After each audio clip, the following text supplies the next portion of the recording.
Hello everyone, welcome from Gyanjyoti coaching centre. I am Amit sir. And আজকে যে আমাদের আলোচনার বিষয় হচ্ছে সেটা হচ্ছে কুচবিহার পঞ্চানন বর্মা বিশ্ববিদ্যালয়ের অধীনস্থ যে সমস্ত ছাত্রছাত্রীরা থার্ড সেমিস্টারে পড়াশোনা করছে তাদের মেজর হিস্ট্রি পেপার 3 থেকে একটি অতি গুরুত্বপূর্ণ বিষয় যেটা হচ্ছে আবুল ফজল কে ছিলেন সেটা নিয়ে আজকে আমরা আলোচনা করব। যেটা ইতিহাসের একটি অতি গুরুত্বপূর্ণ বিষয় তোমাদের সিলেবাসের অন্তর্গত, যেখানে প্রথমে রয়েছে জন্ম এবং বংশ পরিচয়। 1551 খ্রিস্টাব্দে ঐতিহাসিক শহর আগ্রায় তার জন্ম হয়েছিল। 1551 খ্রিস্টাব্দে তিনি আগ্রায় জন্মগ্রহণ করেছেন। তার পিতা শেখ মুবারক ছিলেন একজন প্রখ্যাত আরব দেশীয় পণ্ডিত এবং তার মাতা ছিলেন পারসিক বংশোদ্ভূত। পারস্যের তিনি নারী ছিলেন, কন্যা ছিলেন। আবুল ফজল এর যে জ্যেষ্ঠ ভ্রাতা ফৌজি ছিলেন আকবরের রাজসভায় একজন সুপ্রসিদ্ধ কবি এবং পণ্ডিত।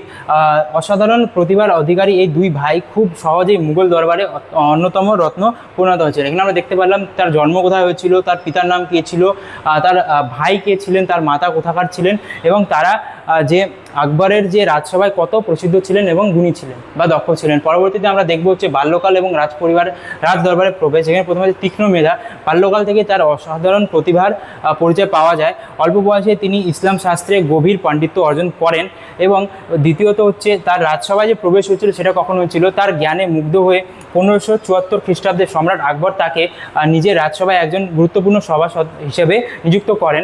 এর পরবর্তীতে সম্রাটের সুদহ, যেখানে আবুল ফজলের বিচক্ষণতা এবং উদারতার আকবর অত্যন্ত মুগ্ধ হন এবং খুব শীঘ্রই সম্রাট ও তার সভাসদ অন্তরঙ্গ বন্ধুতে পরিণত হয়। এখানে আমরা দেখতে পারলাম তার ছোটবেলা থেকে তিনি কতটা মেধাবী ছিলেন, যার জন্য পরবর্তীতে 1574 খ্রিস্টাব্দে আকবর তাকে তার রাজসভায় একজন সদস্য হিসেবে নিযুক্ত করেন। তার পরবর্তীতে তার মেধা এবং তার উদারতা এবং বিভিন্ন কারণে তার উপরে খুশি হয়ে আকবর তাকে তার বন্ধুর মতো মেনে নেন। এর পরবর্তীতে আমরা দেখব হচ্ছে বহুমুখী প্রতিভা এবং অবদান, উদার রাষ্ট্রনীতি, যেখানে বলা হয়েছে সম্রাট আকবরের রাষ্ট্রনীতির উদারতা ও তার সমন্বয়ী চিন্তাভাবনার বিকাশে আবুল ফজল এক গুরুত্বপূর্ণ ভূমিকা পালন করেছিলেন।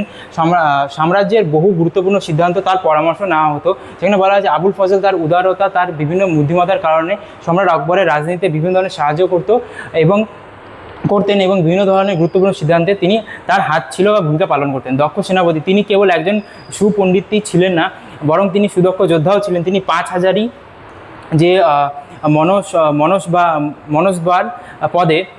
মনসবদার পদে আসীন ছিলেন এবং দাক্ষিণাত্যের যুদ্ধে অসাম্য বীরত্ব এবং কৃতিত্ব প্রদর্শন করেন। তাকে 5000ই যে একটি যুদ্ধ হয়েছিল দক্ষিণাত্যে, সেই যুদ্ধে তিনি বিশেষ ভূমিকা পালন করেন এবং তার যে তিনি শুধু সুপণ্ডিতই ছিলেন না, বরং তিনি একজন সুদক্ষ যোদ্ধাও ছিলেন। এখানে এটাই বলা হয়েছে। প্রথমে দেখতে পারলাম যে তার রাজনীতি কতটা ছিল এবং সম্রাট আকবরকে তিনি কতভাবে সাহায্য করতেন। পরবর্তীতে তিনি বিভিন্ন তার কাব্যিক গুণের ছাড়াও তিনি যোদ্ধা হিসেবেও কতটা বীর ছিলেন।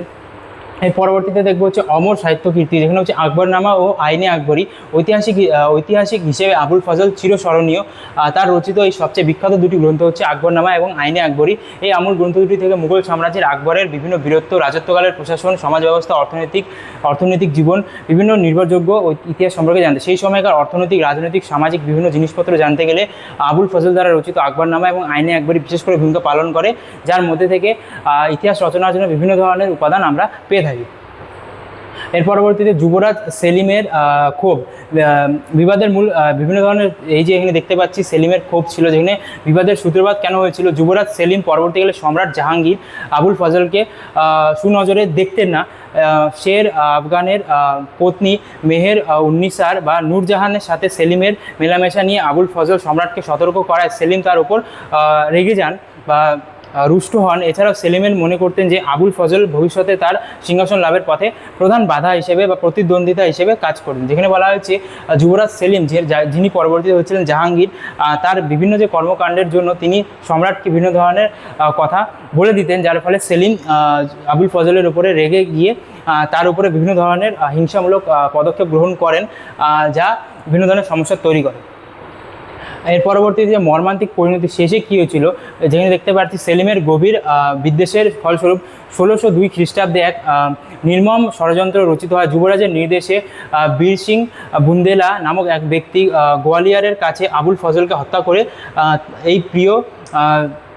এই মর্মান্তিক যে ঘটনা হয়, যার পরবর্তী হত্যাকাণ্ডে সম্রাট আকবর ভীষণভাবে মর্মাহত হয়েছিলেন। যেখানে বলা হয়েছে 1602 খ্রিস্টাব্দে সেলিমের নেতৃত্বে গোয়ালিয়রে একজনের দ্বারা তার হত্যা হয়, যার ফলে সম্রাট আকবর বিভিন্নভাবে হতাশ হয়েছিলেন, দুঃখ পেয়েছিলেন।